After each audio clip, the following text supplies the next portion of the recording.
Salut les youtubeurs. YouTube n'est plus une start-up et ça risque de changer pas mal de choses pour vous en tant que viewer et en tant que créateur. Alors, je m'explique un peu. Titre un petit peu bizarre parce que YouTube, vraiment une start-up, on imagine ça comme une grosse boîte qui dépend de Google, du groupe Alphabet, enfin voilà. Mais pourquoi je dis que c'est une start-up? Parce que tout simplement, ce qui définit une start-up, c'est une entreprise qui a besoin d'avoir une croissance exponentielle au départ pour capter un maximum d'utilisateurs pour devenir incontournable ensuite. Vous avez des exemples, hein, ça va être des Blablacar, voilà, Blablacar. Il y a plein d'autres concurrents qui faisaient du covoiturage avant, il y en a qui essayent encore, mais si vous voulez fonctionner, il faut que les gens, quand ils aillent sur votre plateforme, il y ait plein d'offres de covoiturage, donc il faut qu'il y ait plein d'utilisateurs.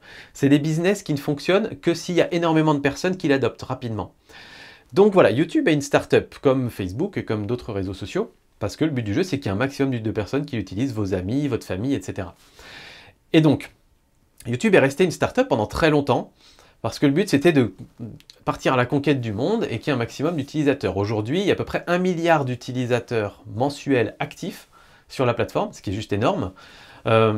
Et on voit que YouTube commence à changer pas mal de choses. Pas forcément dans l'algorithme, mais YouTube change de plus en plus de choses en termes de monétisation. Si on reprend un petit peu l'historique des derniers mois, on a d'abord les toutes petites chaînes qui sont démonétisées. Ça, c'est un petit peu détaché de ça, c'est vraiment un autre problème, mais c'est vraiment le fait de, on veut être super clean, on veut éviter toutes les affaires.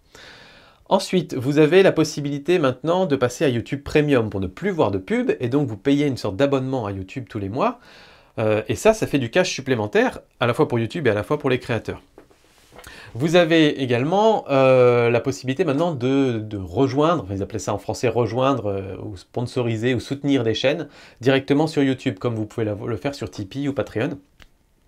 C'est des revenus supplémentaires. Aux États-Unis, ils ont déjà mis en place la possibilité de vendre des t-shirts, de vendre des tickets de spectacle, etc. directement sur la plateforme. Donc eux, ils prennent une participation, vous prenez une participation aussi. Donc tout ça est fait pour commencer à rentabiliser la plateforme. Je m'explique. Une startup, son seul objectif au départ, comme je vous disais, c'est d'étendre sa zone d'influence. Et pour faire ça, en général, il brûle plus de cash qu'il n'en ramène. La rentabilité n'est pas importante au début. Tout ce qui compte, c'est d'avoir un maximum d'utilisateurs. Et donc, pendant cette phase-là, toute startup essaye de tout faire pour satisfaire ses utilisateurs. Donc pour YouTube, ça voulait dire satisfaire 3 types de catégories. Ça voulait dire satisfaire les spectateurs, les gens qui vont sur la plateforme, avec des vidéos gratuites, de bonne qualité, qui répondent exactement à ce qu'on recherche, avec potentiellement pas de pub ou très peu de pub. C'est-à-dire que vous pouviez même avoir une petite pub au bout de 5 secondes, vous pouvez sauter la pub si ça ne vous plaît pas. Les créateurs, parce que le but du jeu, c'est d'avoir suffisamment de contenu sur la plateforme pour que n'importe quelle personne puisse venir trouver ce qu'il a envie en allant sur YouTube. Et devenir incontournable et devenir un peu la télé de demain. Et le troisième, c'est les annonceurs, les satisfaire. Donc pour ça, comme je vous disais, il y a eu la partie démonétisation des toutes petites chaînes, parce que c'est devenu impossible à contrôler, tellement il y avait millions et millions de petites chaînes. Et puis voilà, de proposer toujours des nouveaux formats de publicité, etc. Et donc voilà, on est arrivé à ce stade-là où tout le monde est à peu près content. Les annonceurs sont suffisamment nombreux et sont revenus sur la plateforme. Les créateurs ont une plateforme super géniale, gratuite, qui en plus nous paye pour pouvoir avoir des vues sur nos vidéos, donc c'est quand même assez chouette. Et puis les viewers sont globalement satisfaits.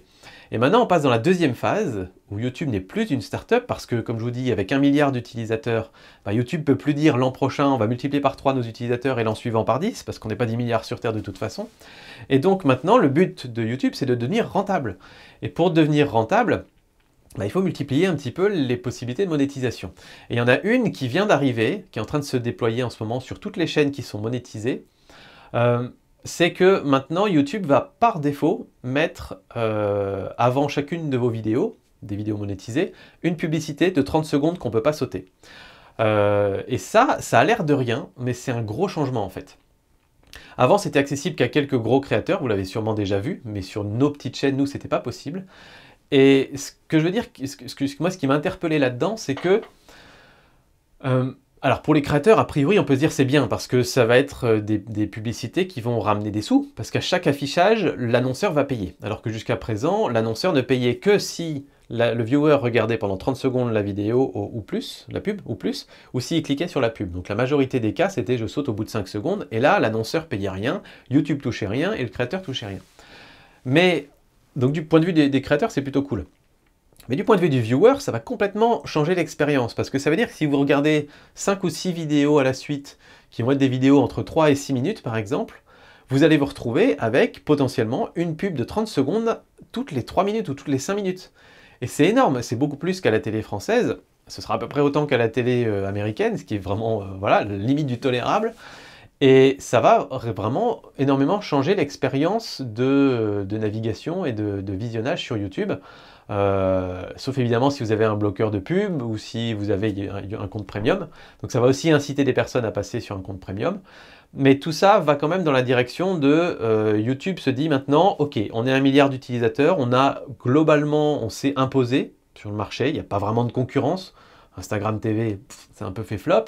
YouTube Watch, personne ne sait que ça existe. Facebook Watch, pardon, personne ne sait que ça existe. Donc voilà, il n'y a pas vraiment de concurrence, donc ils peuvent se permettre de fâcher un peu certaines personnes, parce que de toute façon, on va continuer d'aller sur YouTube. Et donc, on arrive maintenant dans cette phase-là, où c'est la phase de la rentabilité. Alors ce qui est toujours intéressant sur YouTube, c'est que nous, les créateurs, on y est associés à cette phase-là. Sur d'autres plateformes, c'est pas le cas. Mais voilà.